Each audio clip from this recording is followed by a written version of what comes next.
Finally, the first game that Ding Liren won at Norway Chess 2024. That was at round number 9 in the Armageddon. He was having the blacks, Hikaru Nakamura, the king of the Blitz, the king of the bullet, had the white pieces, and surprisingly, Ding Liren managed to pull a victory here. Very important for his psychological form, shape, and for future. Perhaps when he will be facing Gukesh, he will definitely getting more confident because this kind of play from Ding Liren, it's promising and optimistic, and hopefully he will be able to deliver similarly. So let's go straight into action here. Knight f3, the move that actually wants to see what black prefers playing here.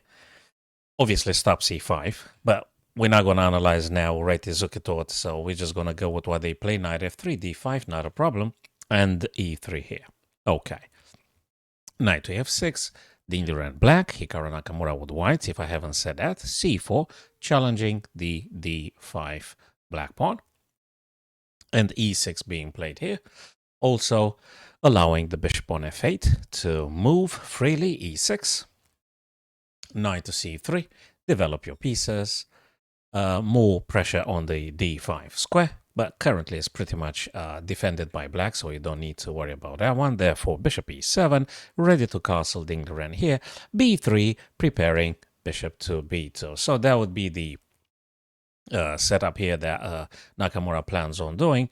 Bishop to b2. That would be a very good. That would be a very good stuff, because also looks at this diagonal, and especially if black castle short, that might be of value. Of course, castle short now by Ding Liren. And now, interestingly, Nakamura chooses to play g3. Now, commentators and top engines, check yourselves at home if you want to make absolutely certain, they recommend something like d4, because you mustn't allow black here to actually getting stronger with following c5. So following c5, d4, that's definitely a possibility. And g3 now, and after c5, g3 had been played by Nakamura because he wants to play bishop g2, obviously. But that actually concedes and gives black a lot of space, particularly d4. So bishop g2, and now just Ding pushes the pawn. Okay, he got two defenders. There is two white attackers on d4, but actually that takes a lot of space from white. Okay, so that's the funny thing. And another stuff is, I'm pretty sure the knight on a4 is not most ideally positioned. I mean, what they say about the knight on the rim is a little bit dim, so it's not very optimistic having your knights at the periphery of the game. Okay, so awkwardly positioned knight on a4. Knight to c6, and takes in the center, and takes in the center.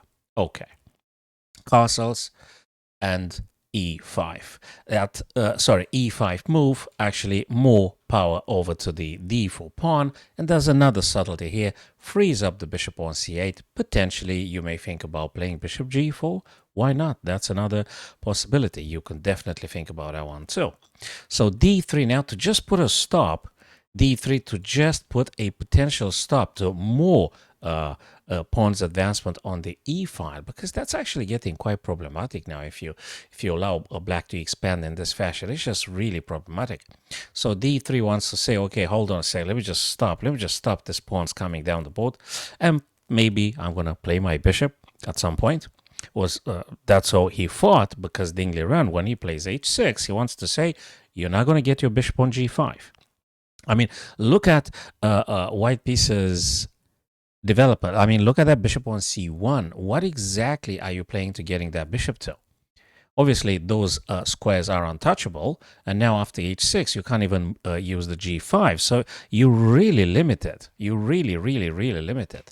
So Nakamura goes for a3, attempting to expand with something like b4 on the queen side at least, but Ding just responds a5. Rook to e1, double attack on this guy here on e5, and bishop d6 defending. Okay.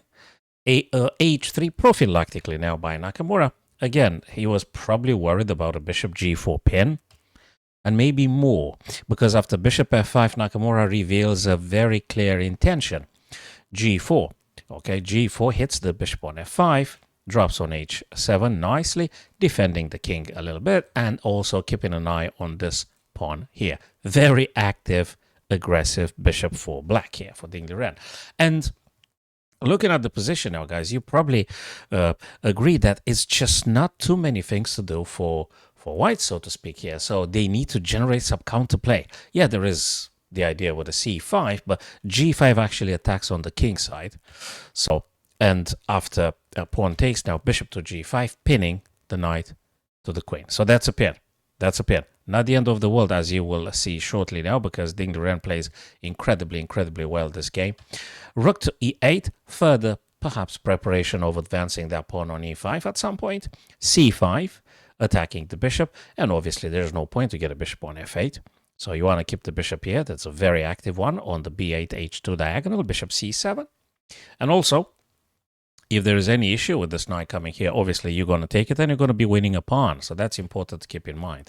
Knight b2, because that knight on a4 was awfully positioned there. So, you know, he wants to look for readjustment. So that's a very important lesson for us to understand, guys. If a knight is awkwardly where they currently sit, don't be shy to move them around, found a better square, you know. And if that costs 2 tempi, so be it. So knight to b2, aiming for c4.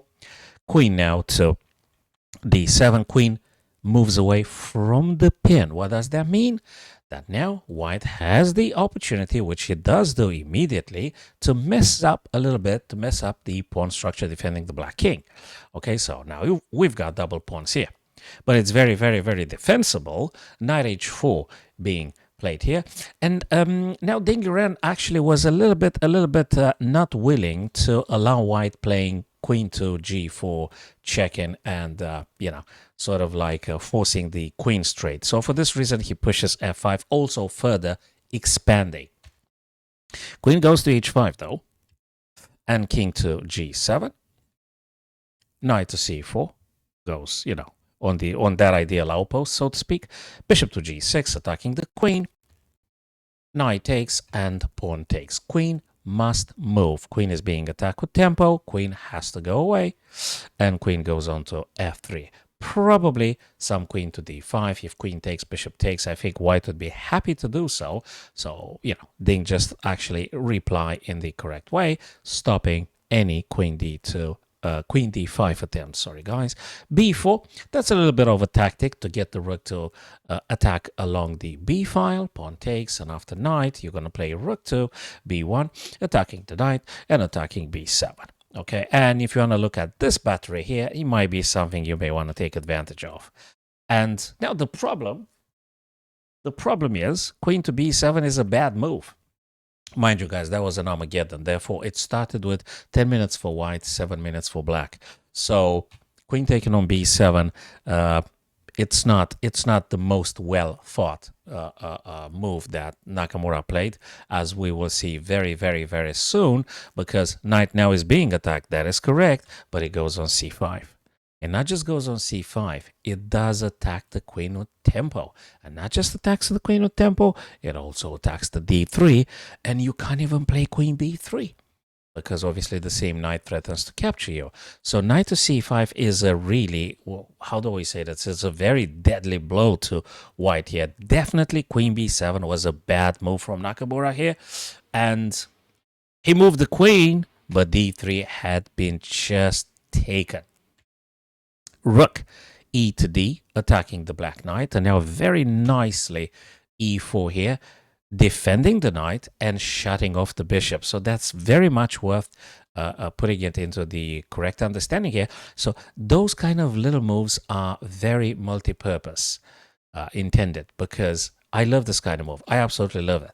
Pushing the pawn down, defending the knight naturally, blocking the bishop in. What's not to like about this move? It's just absolutely great. Queen to a2 now. Knight to f4. Knight to f4 because, you know, you want to attack these guys. The bishop can't retreat really on h1 because this guy's going to be taken, so you can't really preserve it. Rook to b7 now, trying to make a pin on the c7 bishop. Rook to e7 played by Ding Liren here wants to say, maybe I want to set my queen free. So therefore the rook plays the purpose of defending the bishop in case the queen wants to go someplace else. Queen now, more pressure on the pinned piece, of course. Knight removes the king's defender, king takes back, and now he marches with the extra pawns because, guys, it's a pawn majority here. And he is going to create a passer at least. So it's devastating, superbly being played. I think 95% accuracy for black here. It's just there's no good moves at this stage. So for black here, there is for white, for Nakamura here, there is no good moves, and everything stemmed particularly from the queen takes on b7, as we've seen previously. Knight to e5 attempts to do something, but hey, look at this: queen to d5 checks the king and attacks the knight. So that is a fork. And knight to f3 places itself in a pin. You can't move that guy away. And you don't even have to worry about rook taking here because you're going to take a queen.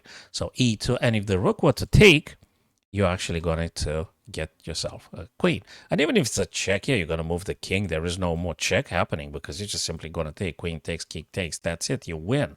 Okay, so e2 actually gets very, very, very close to making Nakamura resigning. Rook tries to, places itself and to just stop that guy.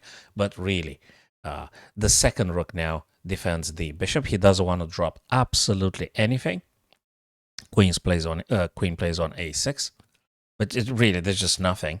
Pawn moves down. You can't stop those guys. You simply cannot stop them. I mean, the most desperate attempt that Hikaru tries to, it's not going to work. Look at this beautiful move again. Bishop to e5, attacking the rook that tries to desperately, place itself, or at least stopping that pawn. So rook had to move, and now he fought that actually attacks the queen and this bishop. But actually, Ding Liren replies very, very nicely with queen to e4, moving away from the harm and also, providing some double defense on the bishop, which is attacked twice by the knight and by the rook. The rook now they just try to generate something, but it's just game over because this super elegant move here, f4, just takes everything. The queen indirectly now defends against the rook takes g6, checks the king. So very nicely pushed the pawn on f4, and the pawn majority is just a killer. Rook e6 trying to trade off pieces here. So moved away from the pin, so to speak, because the bishop can't move and could potentially be captured. So he plays just queen to f5, defending everything, moving away from the harm's way. And after rook c6, he pushed d2, really unstoppable. Rook captures desperately, and he queens d1 queen. So he's got an extra queen at this moment. After knight takes c5, and simply Nakamura resigns here. There is no way to continue successfully. It was indeed an Armageddon, but I'm very happy for yesterday, Ding, because it happened yesterday. 6th of June. Now it's 7th of June. Happened yesterday. I was really happy. That was the first game that Ding Liren managed to win at Norway Chess, and I just hope that he gonna get back to its previous shape and deliver more and more interesting, very accurate and superb games. Thanks for watching this one, guys. Join my live streams and let's do some puzzles. Let's analyze some of our games. Let's just improve together with every single meeting. So thank you and see you soon, guys.